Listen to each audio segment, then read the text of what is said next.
Hello, everyone, and welcome to another season 4 episode of the Top Cyber Pro podcast. I'm the founder and CEO of TopCyberPro.com, Jim West, and I have a wonderful guest. And I know I always say this. I always say I have another great guest, another wonderful guest, and you probably get tired of hearing about this. But guess what? I know you're definitely tired of hearing about AI this, AI that, artificial intelligence all day long. And every conference I've been to for the past 3 years has been about 70 to 80% AI dominated. But a topic that has not gotten a lot of attention, that should be getting a lot of attention, if not now, very, very soon, every conference is going to be 70, 80% about this very topic. It's going to be quantum physics, quantum computing, and how quantum is going to be this next major disruptive technology that's going to hit everywhere, probably all at once. But this person right here is kind of on that forefront, on the front lines of that research, studies, and development, and developing real solutions to solving very complex problems. And again, anytime I can get someone on the podcast that has a background of mathematics, they're always a phenomenal guest. And I'm looking forward to this discussion. So without further ado, I'm going to allow her to introduce herself, but we have Xenia. Hi, Jim. That's very nice. Very kind of you. First of all, thank you for inviting me. I'm happy to talk to you in this podcast. Yeah, so I'm Xenia Bogomolec. Um, I was born in Switzerland, but I'm living in Germany, and I have founded a cybersecurity consulting company in Germany, and we are researching in highly interdisciplinary quantum and post-quantum security projects. Mhm.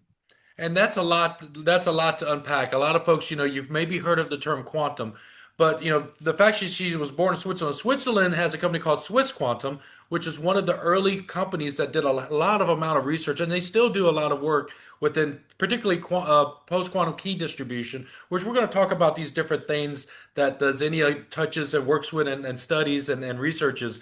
But there's a lot to unpack. So hopefully we can take this bit by bit. So, with that saying about bit by bit, which is a classical computing term, I would like Xenia, if you could kind of talk to us about some broad definitions of what constitutes classical computing and what constitutes quantum computing, so that way someone that's watching that's like level one understanding can really wrap their brain around. I will try. Okay. So, first remark, we are much more focusing on the quantum security aspects and how that is different from the quantum computing, while I will explain Hmm. as a second point. So first, classical computing is based on working with information representation by two states, which is 0 and 1, or it could be plus and minus, Hmm. or it could be just like a particle has two states. Yeah, so that's the way we work with information in quantum compute. No, in classical That's good. computing. Hmm. Sorry. Yeah, if we are going towards quantum computing, the whole base shifts. Everything. So, yeah, we have so-called combined states. Hmm. So instead of just having two states, possible states for information representation, we have the surface of a whole sphere. Yeah, so that's the basic difference.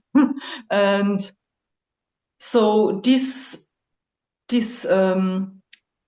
states, combined states, which are called superposition, they are more kind of a probability of a state, and there is a probability this state will become a 0 or a 1, or a plus or a minus.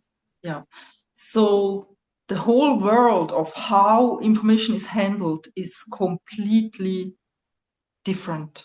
Hmm. Yeah.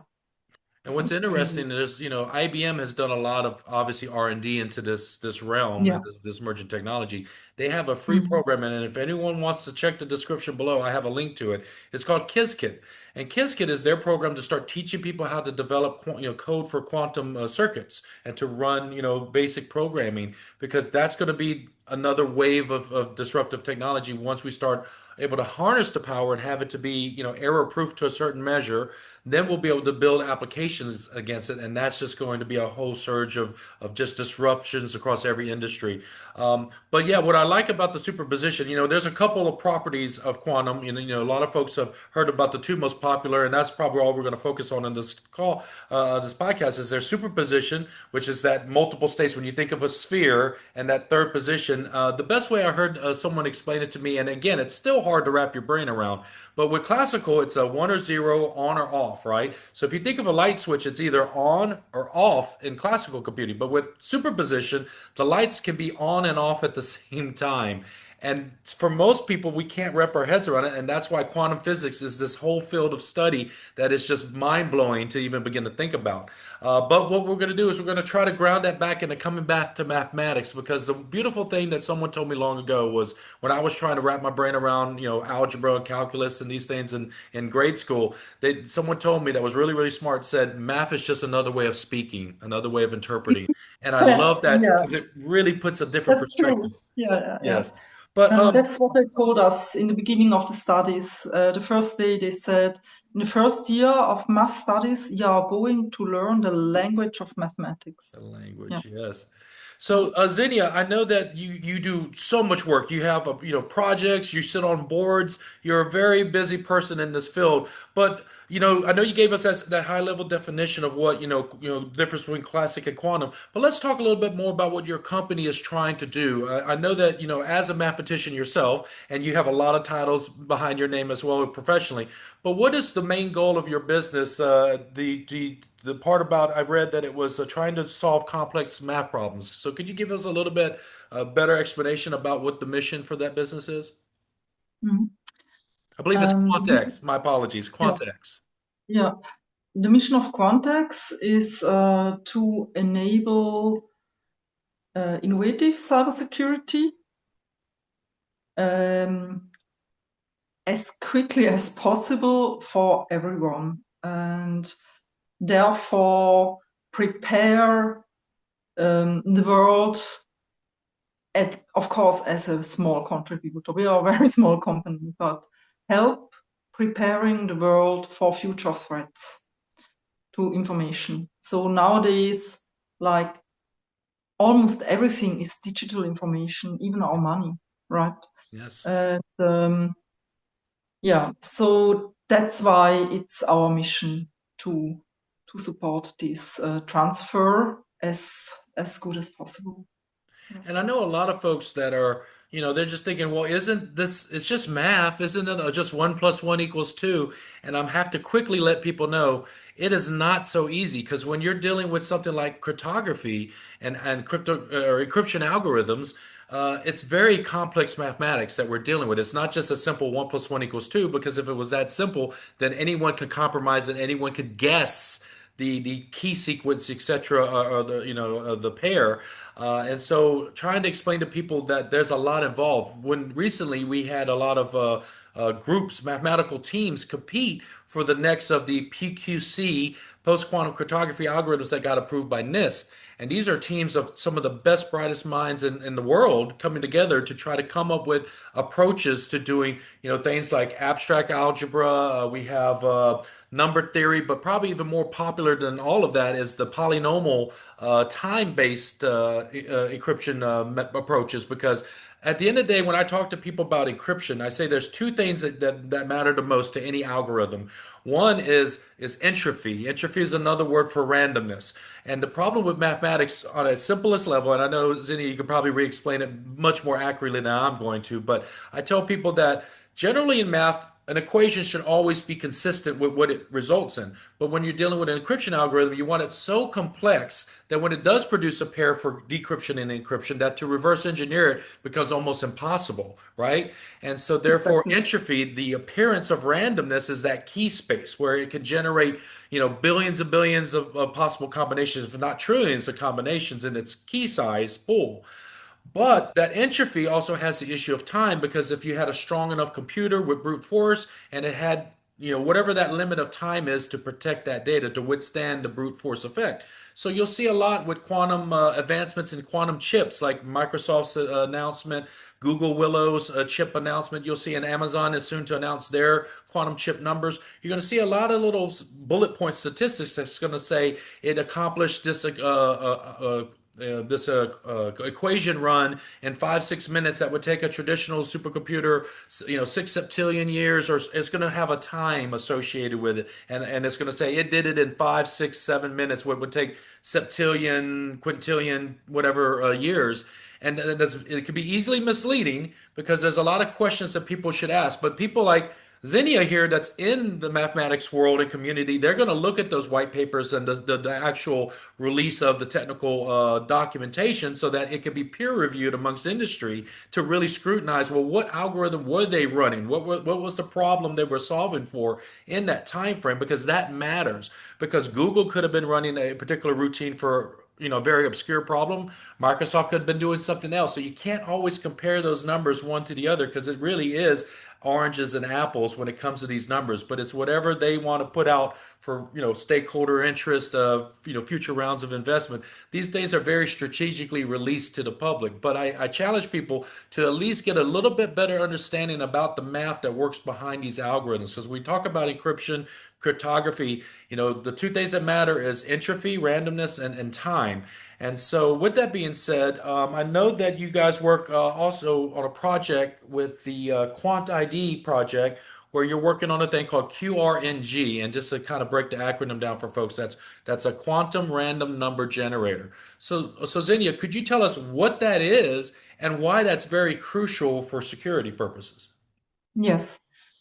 So in encryption schemes, you always have like two basic security guarantees, and one is the algorithm itself, as you announced, and that must be based on a mathematical problem.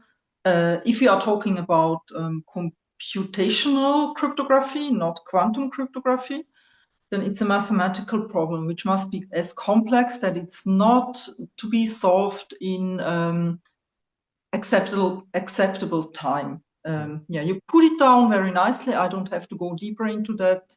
The other component or security guarantee is the randomness of the key, of the secret key.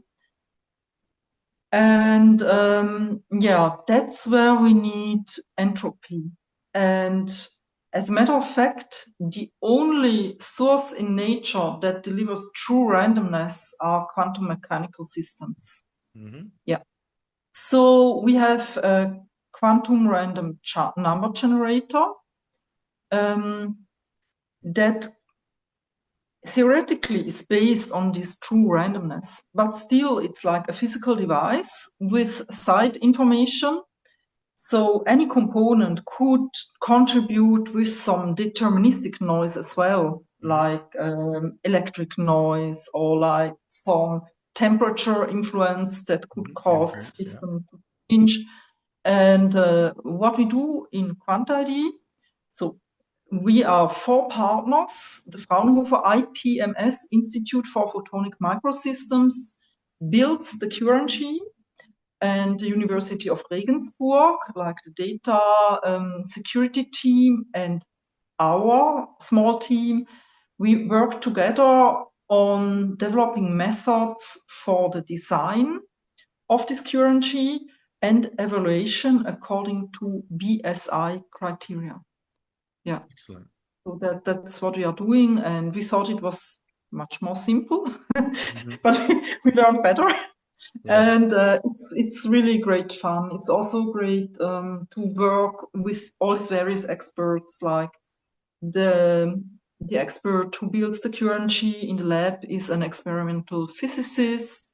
Then we have a pure mathematician from the University of Regensburg. In our small team, we have a machine engineer, and myself, I'm more kind of supervisor for the part of information security, and also the University of Regensburg has a supervision part from the mathematical point of view. Yeah, Hmm. highly interdisciplinary. So when you mention information security, obviously quantum computing, once it becomes more generally accessible and we start having, let's say the first wave is going to more than likely be like our Fortune 20, Fortune 500 companies that would be able to begin to afford these type of systems. A Mm. lot of people are already planning for quantum as a service where a cloud provider would provide certain, runs or limited access and hours to a quantum computer that they're Mhm. hosting. Hence why Amazon is obviously going to be very well monitored and looked at for when they announce what they're about to do. Hopefully this summer they announce it. But as far as information security is concerned, could you, from your perspective, maybe give us that insight on what are some of the threats that this quantum, emerging technology can pose to information security? So the quantum computing, like a cryptographically relevant quantum computer, which we do not know about that it already exists, like the official research results look like it will take another few years until we are there. Hmm. But such a computer could break all currently used encryption, all. And that means we have now the so-called store now, decrypt later Yes. scenario. So whatever we send now, which needs to remain confidential in future, and there are like many things we can think of, should be encrypted by post-quantum cryptography. That's why, like globally, all security agencies have started a call to make the transition to post-quantum security a top priority. Things are moving too slow. Yes. Yeah, but yeah, that's something that I want to tell here as well. We should move quicker. Yes, definitely. And in government, there's a lot of different timelines that will reference 2035, which is another 10 Mhm. years in the future. And I think that the Mhm. issue is that that's too late. I think that Yeah, in the next 3 to 5 years, we're going to have some significant threats at a nation state level because that's the kind of funding it's going to take for that first wave. exactly. And again, to determine I don't believe any quantum physicist or mathematician has come out to say what the measure of a quantum supercomputer is yet, even though recently Fujitsu, which in partnership with the Riken Institute, which is Mhm. a fantastic institute in Japan, they have announced in a press release that they had developed, I think it was 1,000 qubit aligned quantum supercomputer. They used the term supercomputer more than once in this press release, which I think that was very bold of Fujitsu to do so because I don't think Mhm. anyone has officially said a statement that the rest of the industry community has agreed to. So I think that was quite bold. But Yeah. regardless whether they tie the supercomputer status to a number of qubits, which I think they won't, because there's a lot of Mhm. efficiencies and improvements for error correction that have to be taken into consideration. Because Exactly. We need much more qubits to really compute than we actually think of. Like, yes.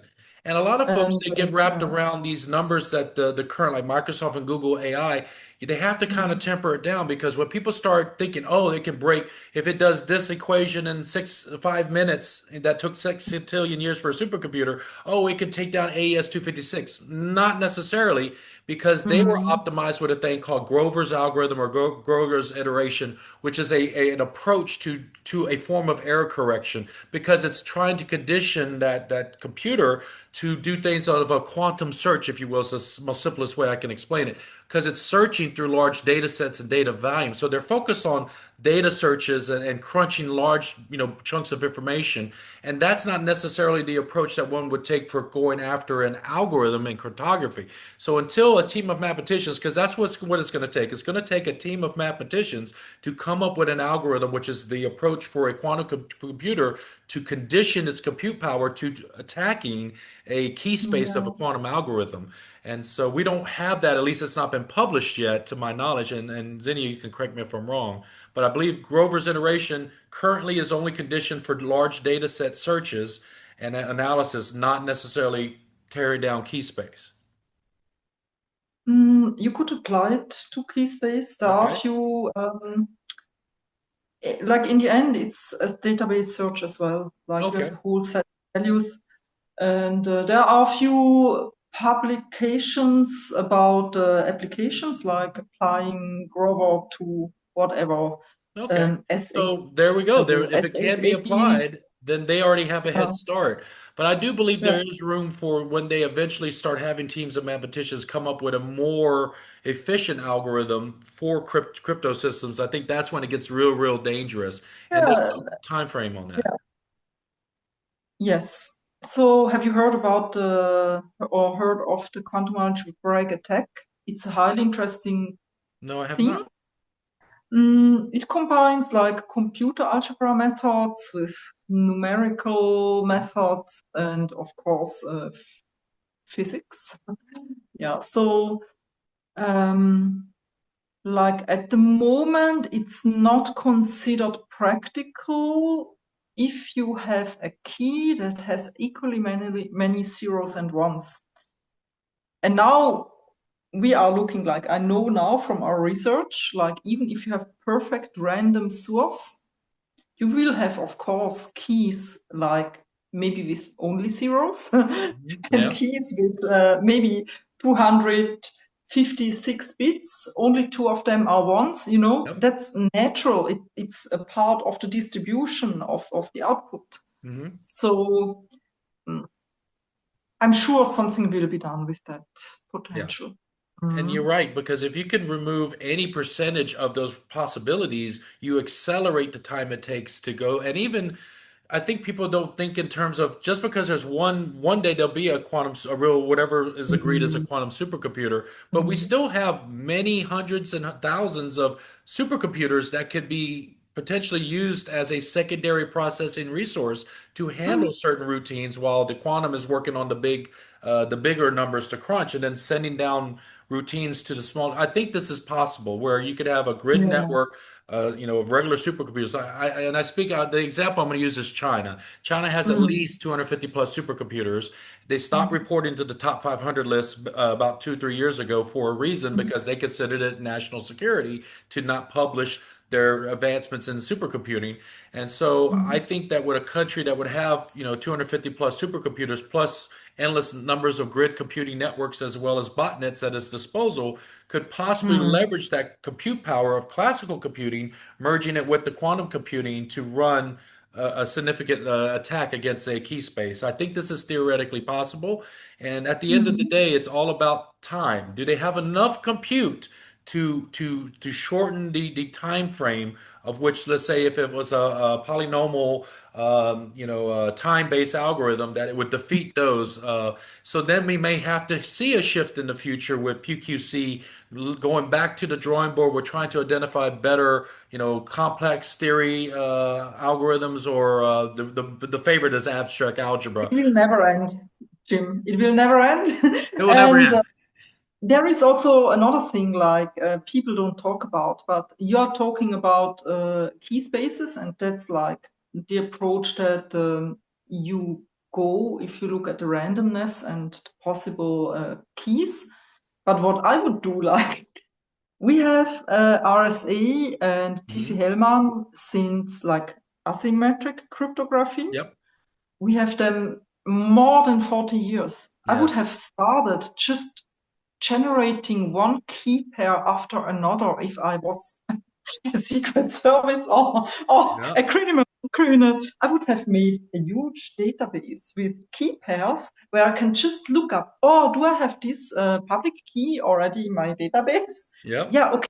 Yeah, there it is. You can do a lot of things in 40 years. And Yes. then you don't even need to do the brute force. You just look it up in your database where you randomly Hmm. store results from key generation. Yeah. And what Xenia just spoke about is the what's going to be the precursor of the store now, decrypt later, because anything that was stored under an RC or any other type of Diffie-Hellman type of exchange, they're going to take that first and run it through similar paths of it would be the equivalent of a password word list, but now we're talking about key pair lists where it would go through and tear down and help you decrypt. That would be the first wave of the lowest hanging fruit from a data value to crypto break effort. Whereas the current stuff is where I think they would force the quantum computers to probably focus on. Really, I believe AES 256 would be the crown jewel or the number one target for a quantum supercomputer to break first, because we're talking the world's only most used symmetric algorithm period. Exactly. And then you don't even need to compute the private key anymore, right? Yes. Like the key change is irrelevant. And a lot of folks will tell me because they might not understand what that means is that they'll say, oh, well, we'll just go from 256 to 512 or 1024. We'll upgrade to key strength. And I try to explain to them key strength when it comes to this amount of time where they're able to compromise 256, it's not that much more time you save yourself in the quantum world when it comes to just upgrading only the key strength. Your space still has limitations, and therefore those limitations can be compromised given the right amount of compute. And that's the big question mark I think a lot of folks have is how much can we scale these systems one day? Will we reach a billion qubits?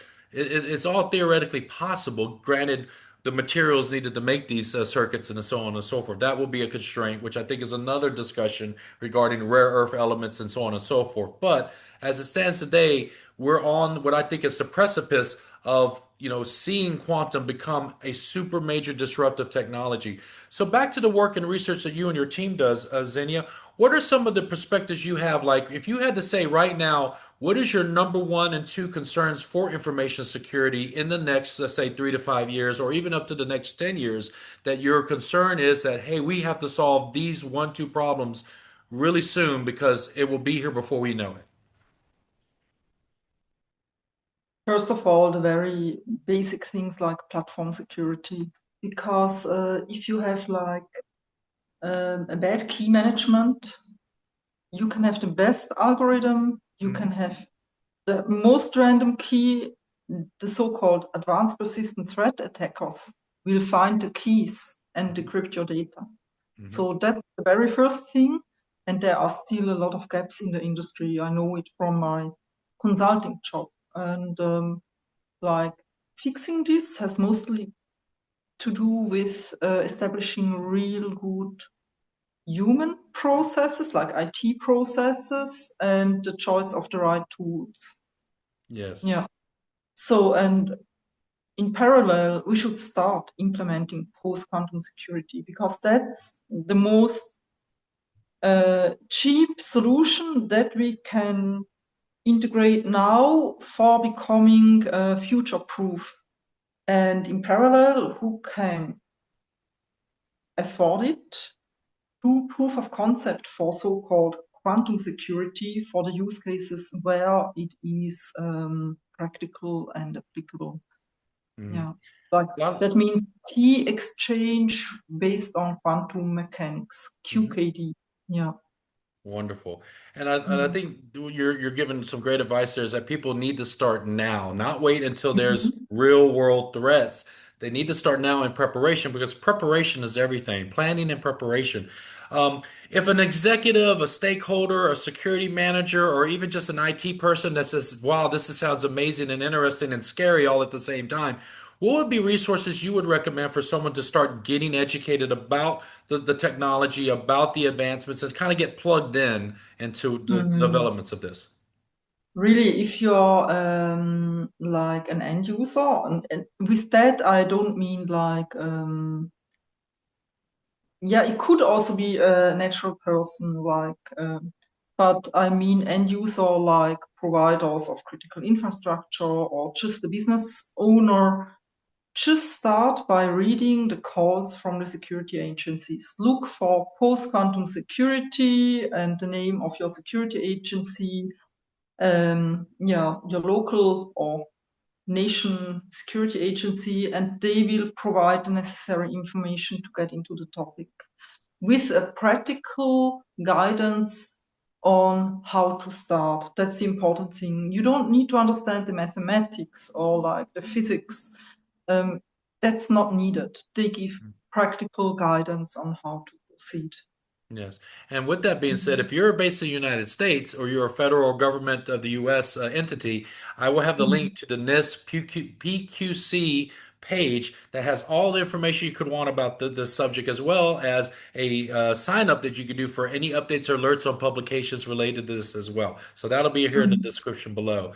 Um, so Zinni, I know we could talk for forever because again, I know you have a wealth of experience and knowledge on this subject, and it's been so really invigorating to talk about it because I've been doing a presentation called The Real Threat of Quantum Computing since 2017, and I've been involved with an NSA program called Commercial Solutions for Classified, where we come up with a Nice. dual encryption system to protect classified information, up to classified top secret information. But I've been involved in this for a long time, and so when I've been presenting at conferences around the world, I'm trying to educate people about the threats and a little bit Nice. about what the technology will do and how it will help disrupt industries with just pure raw compute power. But yet to be determined. We don't know when we're going to have that in every industry, but it will be coming. I believe 5 years we'll see general purpose computing compute platforms and computers. So it's close. It'll be here before we know it. What I'd Mhm. like to talk about now is the kind of, we've done a lot of tech talk, and I want to talk about, what was if we could go back in time, and this is my favorite question that I ask all my guests, so just humor me some because it's my favorite question. But if we could go back in time to the first day where you made the decision that this is the work you want to do for your career, you want to get involved with mathematics, you want to understand, information security and all these other things that's now part of your career. What was that Mhm. day one like? Is there a story there that you could share with us? Yes. So the decision to study mathematics I already made very early. That was maybe I was, I don't know, 16, 17, but at the time I was also a ballet dancer. And first I wanted to dance, enjoy my youth. And then when I stopped with the career as a professional contemporary dancer, I started with the math studies. So that was when I was 32.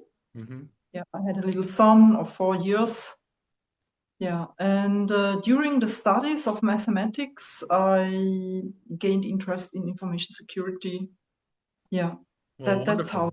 wonderful. I'm glad you Mhm. did because ballet or information security quantum, I'm glad that you're at least on this side. I know you might have had a heart for dancing, but I know our Yeah, industry yeah. is better served by you being in it. Along your career journey, has there been like leaders, managers, mentors, other people in the industry that you've looked up to, admired, that either had an impact on you through your career or people that have helped guide and mentor you along your career that you would like to kind of shine a light on their name? Oh, actually, many. So,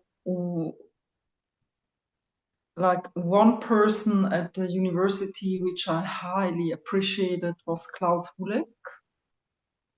He was a internationally known expert in algebraic geometry. So lots of post-quantum security is based on algebraic geometry.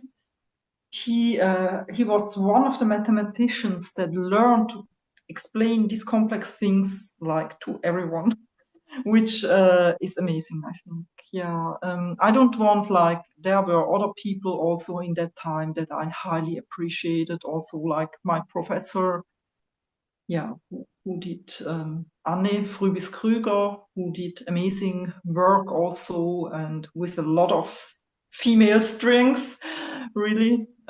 Very clear mind, very straightforward, practical at the same time.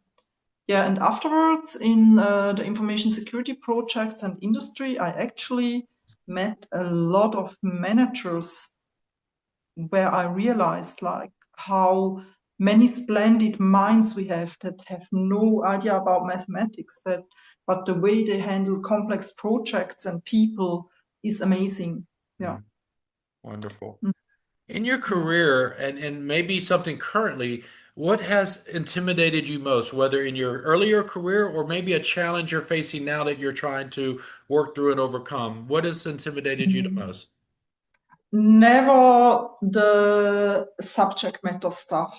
I'm never afraid of that. I learned, especially in the math studies, that even if you think you will never be able to understand something, if you look at it like with patience, you will find a way. The most scary things for me are like dishonesty, like between people. I think like completely apart from the moral view or eth- ethic view on Mhm. it. It's just something that always is a block on project. projects. So if you have teams that are working on a goal and there is this honesty about the things that are done or the goals that have to be achieved, people run in different directions. And Yes. I have seen again and again, it's a waste of energy. And that's what I fear the most, really. I will add to that, trying to find people of high quality and high integrity is a rare thing. I mean, everybody has what I would say, until they Mm, prove otherwise, they have a basic level of integrity, yeah, generally speaking. But when you yeah. find someone that is of the utmost quality and highest integrity, those are the kind of people you just want to hold on to for dear life, because it's so few of these folks that you come across in life. At least for me, it's been this way. Um, Yeah, yeah, it is. And like I have met also like a lot of these people, I must be honest with it. And I if you meet these people and you are allowed to work with them over a long period of time, it's one of the most precious things yes. that you can get. It's better than any party, than ever intimate relationship. You know, it's it's just amazing. Yeah, Yeah. and I'll have to say at least one person's name. Says is this gentleman named Jeff Persinger. And if Jeff, if you ever watch this, you're among that short list of men of the highest integrity that you can always depend on and count on to always be truthful. Another question I have is, what is your biggest hope or dream for your career? Because I know you still have miles and miles to go in your great career ahead of you. But what is your Mhm. biggest hope and your biggest dream in your career as of now? Mm, my biggest dream is to keep my current team, that we can bring our results to a maturity level that bring benefit to industry, and then to slowly grow the team and yeah, maintain and foster yeah, appreciation and clarity and honesty. Yeah. Excellent. This Mm. is a part of the agenda of the podcast where I kind of like to ask some what I call rapid fire questions, where there's no right or Mm. wrong answer. It's mainly for just fun because we've talked a lot of tech, we talked a lot about career and significant people and milestones, but this is just for fun. So if you'll humor me, I'll ask some questions, whatever the first answer pops in your mind. Okay? Okay. Okay. First one, is a hot dog a sandwich? No. Okay. Hot dog is not a sandwich. All right, next question. This splits the room for any IT group or cyber group. So, Star Wars or Star Trek? Star Wars. Which films are your favorite of the Star Wars franchise? Oh, I don't know. Well, here's an I easy don't keep question. his names. Who's your favorite character? If you had a favorite character, who's your favorite character? The small guy.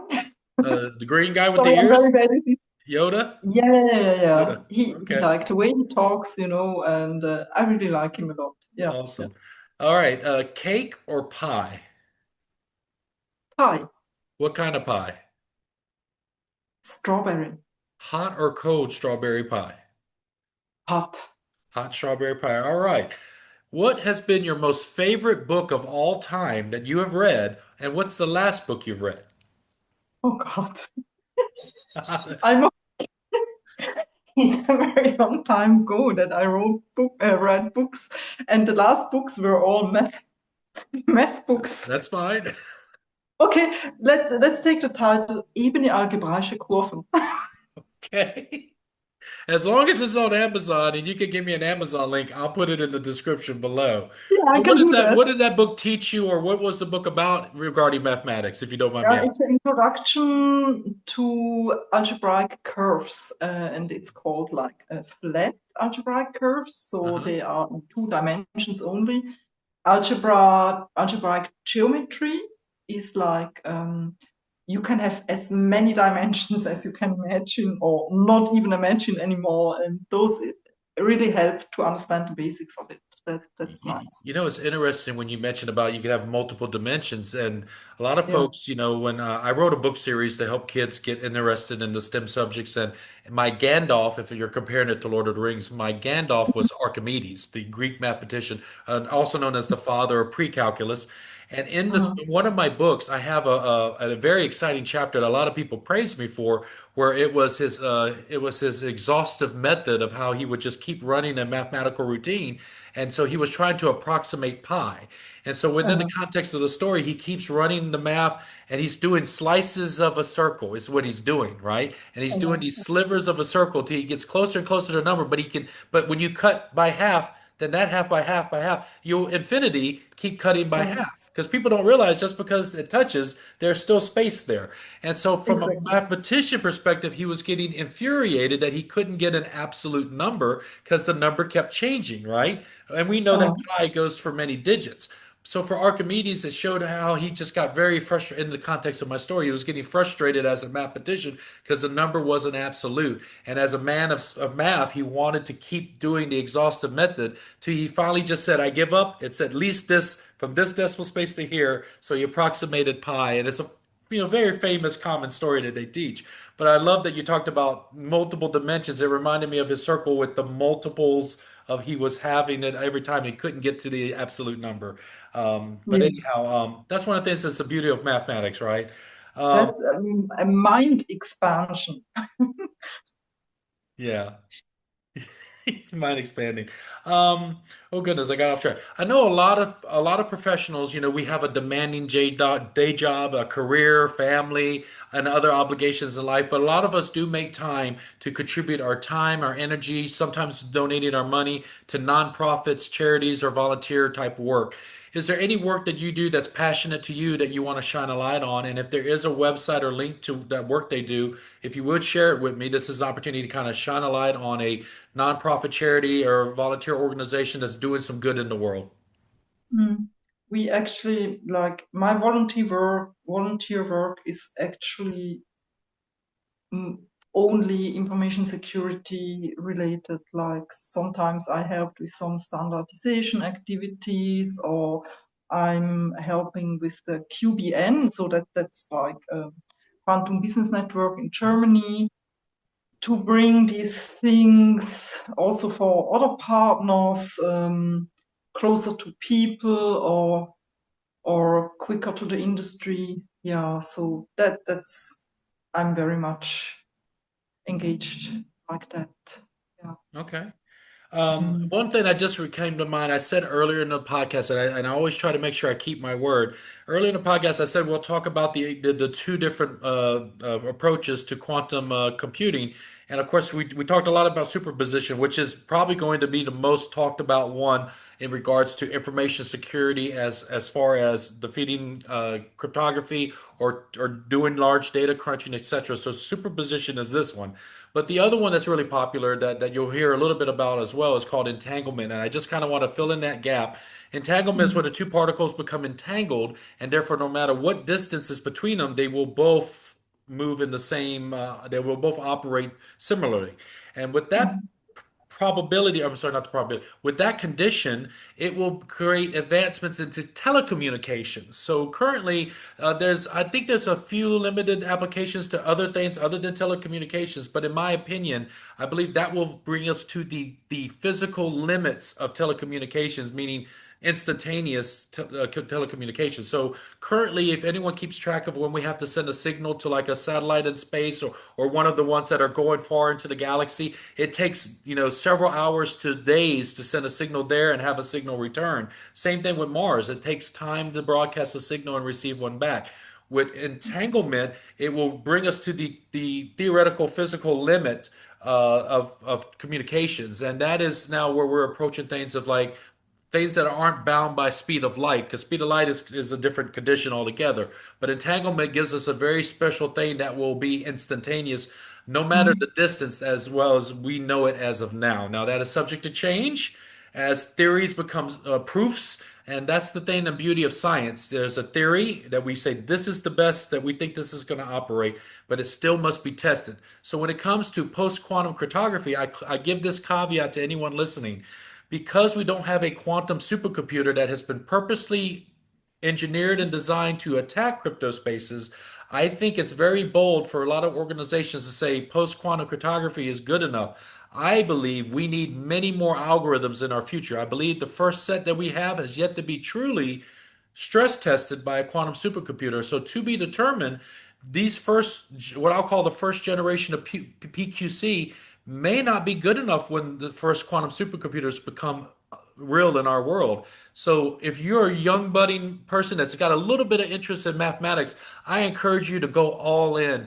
Our future needs mathematicians like Miss Xenia here, and it needs every young mind out there that can have their minds opened up to the world of mathematics, because the only way we're going to solve the problems of defending against threats in the future, as well as solving problems like the cure for cancer, the cure for rare diseases, it's not just in the computers themselves, it's through the minds, brilliant minds of mathematicians.